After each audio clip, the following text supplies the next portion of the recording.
வணக்கம் headlines TV channel நேர்களே, நான் உங்கள் அன்பான சயின்டிபிக் வேதிக் அஸ்ட்ராலஜர் அஸ்ட்ரோ அரஞ்சி பேசுகிறேன்.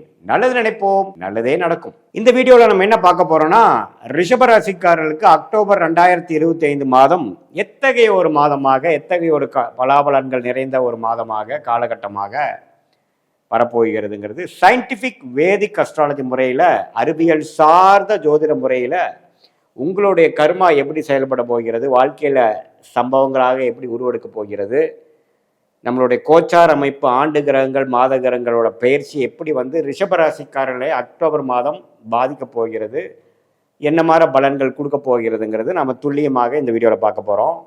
இப்போ பாருங்கள், ரிஷபராசிக்கு 11ஆம் இடத்துல சனி கடந்த 4-5 மாதமாக இருந்து நல்ல பலன்கள் தான் கொடுத்து கொண்டிருக்கிறார்.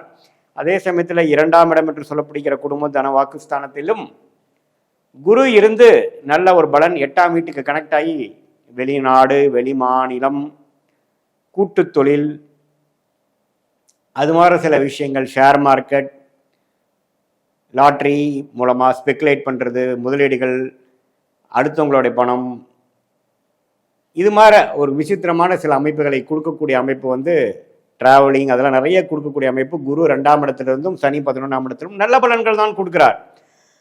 ஆனால் ராகு கேது பாருங்க, ராகு 10ஆம் இடத்திலும் கேது 4ஆம் இடத்திலும் இருந்து வேலை தொழிலில் நிறைய மாற்றங்கள் கொடுக்குறார். தொழில் வேலையில் பார்த்தீங்கன்னா நீங்கள் பண்ணிட்டு இருக்கிறதுல ஒரு குழப்பம், மாறுதல், ஒரு இடத்துல விட்டு ஒரு மாறுறது.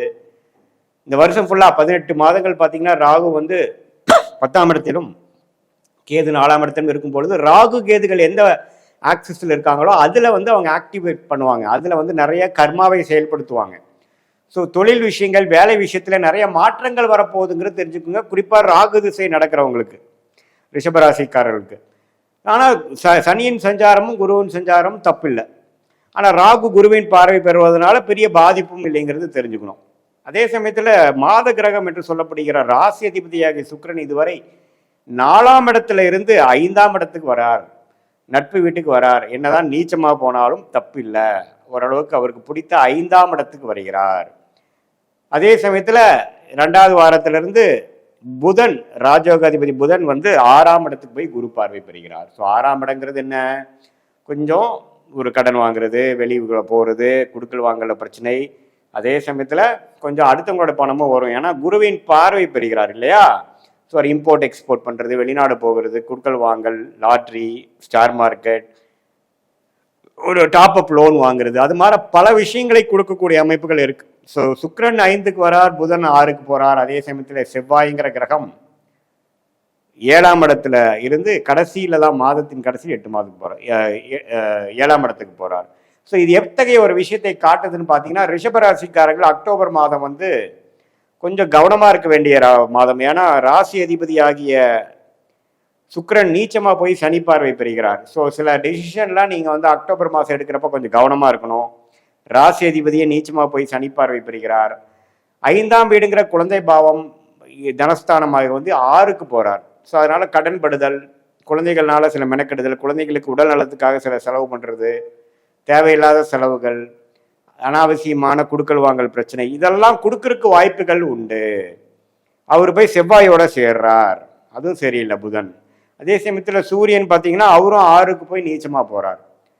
ஸோ 4ஆம் இடமும் நீச்சமாக போகுது. ஸோ இடம், வீடு, வண்டி, வாகனமெல்லாம் கொஞ்சம் பார்த்துக்கணும். தேவையில்லாமல் லோன் போகக்கூடாது, குடுக்கல் வாங்கலில் பார்த்துக்கணும். இதே மாதிரி உறவுகள் விஷயத்தில், உங்களுடைய குடும்பத்தில் இருக்கக்கூடிய மனைவினா கணவர், கணவனா மனைவி, பெற்றவங்க, பெற்றோர்கள், கசின்ஸு, உங்களுடைய பிளட் ரிலேஷன்ஷிப்ஸு, சகோதரர்கள், இவங்களோடையெல்லாம் கொஞ்சம் நட்பு பாராட்ட வேண்டும். சில பிரச்சனைகள் போகலாம், சில மனக்குறைகள், சில கருத்து வேறுபாடுகள், இதெல்லாம் வரக்கூடிய வாய்ப்புகள் இருக்கு. நம்ம எடுத்தமா கவுத்தமானு செய்யக்கூடிய ஒரு காலமாக இந்த ரிஷபராசிக்காரருக்கு அக்டோபர் மாதம் இல்லை.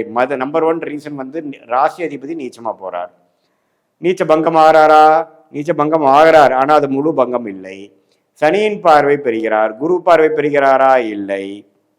அதே சமயத்தில் 5ஆம் வீட்டு அதிபதி 6க்கு போறார், 4ஆம் வீட்டு அதிபதி 6க்கு போறார், நீச்சமாகிறார். என்னதான் குரு பார்வை இருந்து பெரிய பிரச்சனைகள் கொடுக்கலைன்னாலும் ஒரு முடிவுகளும் நீங்க எடுக்கும் பொழுது சற்று யோசித்து கவனமாக, வேகத்தை காட்டிலும் விவேகமாக செயல்படுகிறோமா என்பதை தெரிந்து கொண்டு நீங்கள் செயல்படுவது ரிஷபராசிக்காரர்களுக்கு ஒரு வேண்டிய ஒரு ஆலோசனை, வேண்டிய ஒரு அட்வைஸாக அக்டோபர் மாதத்துக்கு இருக்குது. குறிப்பாக சொல்ல வேணுமானால்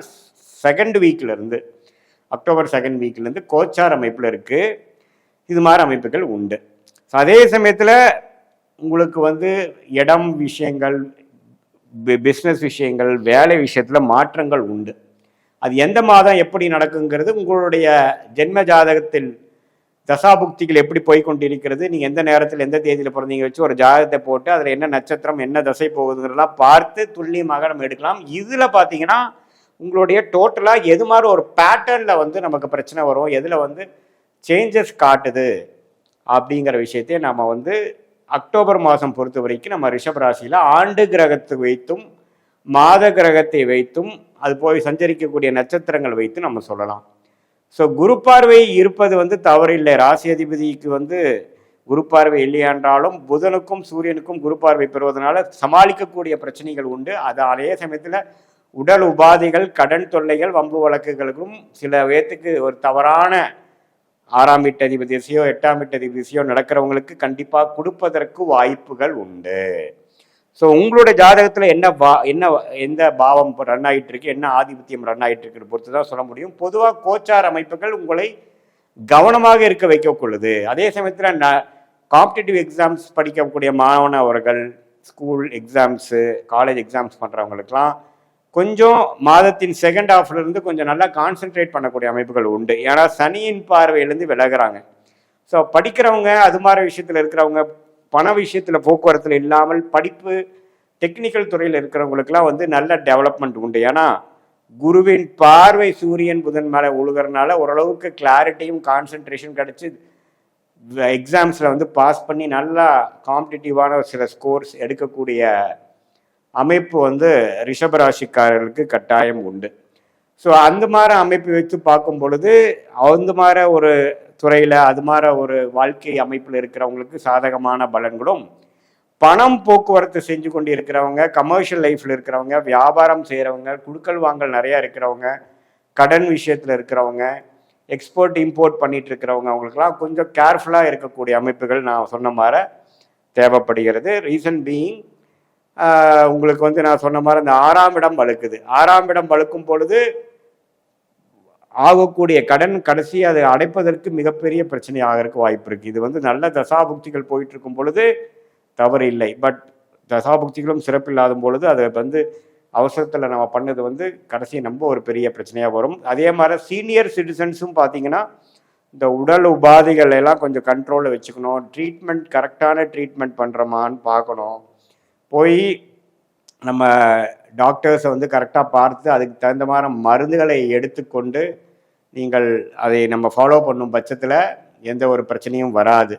மற்றபடி பார்த்தீங்கன்னா ஒரு கவனமாக இருக்க வேண்டிய மாதம் தெரிஞ்சுக்கணும். இது ஒரு பொதுவான பலனே தவிர உங்களுடைய ஜென்ம ஜாதகத்தில் எந்த தேதி எந்த நேரத்தில் பிறந்தீங்க, இப்போ என்ன நட்சத்திரத்தில் பிறந்தீங்க, அதை வைத்து என்ன தசாபுக்திகள் போய் கொண்டிருக்குது, தசநாதன் புக்திநாதன் இப்போ கோச்சாரத்தில் எப்படி இருக்காருன்னா மிக்ஸ் பண்ணி உங்களுடைய லக்னம் என்ன, ராசி என்ன, தசைகள் என்ன, புக்தி என்ன, இப்போ என்ன நடந்து கொண்டு இருக்கிறதெல்லாம் பார்த்து சயின்டிஃபிக் வேதிக் அஸ்ட்ராலஜி முறையில் துல்லியமான பலன்கள் ஷார்ட் டேர்ம் 5 months எப்படி இருக்குது, நெக்ஸ்ட் 1 year எப்படி இருக்குதுலாம் எடுத்து இந்த கோச்சார் அமைப்பு மிக்ஸ் பண்ணி நம்ம துல்லியமான ஒரு பலன்கள் எடுத்து அது மூலமாக உங்கள் வாழ்க்கை திட்டங்களை தீட்டி தேவையில்லாத பண விரயங்கள், சமய விரயங்களை தவிர்த்து எதிர்நீச்சல் போடாமல் எளிதான உங்கள் கர்மாவின் அடிப்படையில் உங்கள் வாழ்க்கை திட்டத்தை தீட்டி வாழ்க்கையில் வெற்றி பெற முடியும் என்பதை சொல்ல விரும்புகிறேன். மீண்டும் மற்றொரு காணொலியில் சந்திப்போம். நன்றி, வணக்கம்.